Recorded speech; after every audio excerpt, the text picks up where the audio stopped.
You know, if you've been following the campaign closely, or even if you haven't, you know that Barack Obama has said many times that those people making $250,000 or more per year will not see their taxes go up. But is it $250,000 or is it $200,000 or $150,000? Well, John McCain is charging that Obama and Biden are lowering the bar on the definition of rich. First, he said people making less than $250,000 would benefit from his plan. Then this weekend, we announced in an ad that if you're a family making less than $200,000, you'll benefit. But yesterday, right here in Pennsylvania, Senator Biden said tax relief should only go to middle-class people, people making under $150,000 a year. It's interesting how their definition of rich has a way of creeping down. A lot to take in, but is McCain getting it right? Let's start with the first figure, $250,000.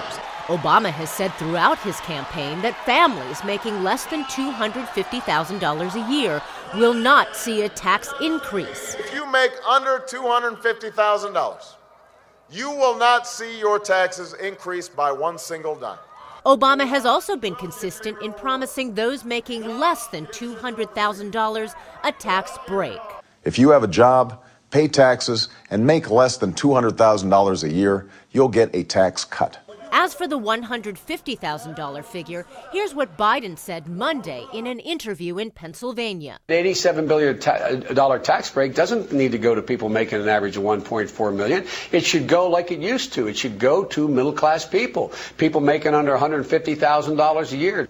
But Biden never said that tax breaks should only go to such people. So did McCain get it right? It's interesting how their definition of rich has a way of creeping down. All right, so the Truth Squad verdict on this one is false. McCain is essentially comparing two different components of Obama's tax plan.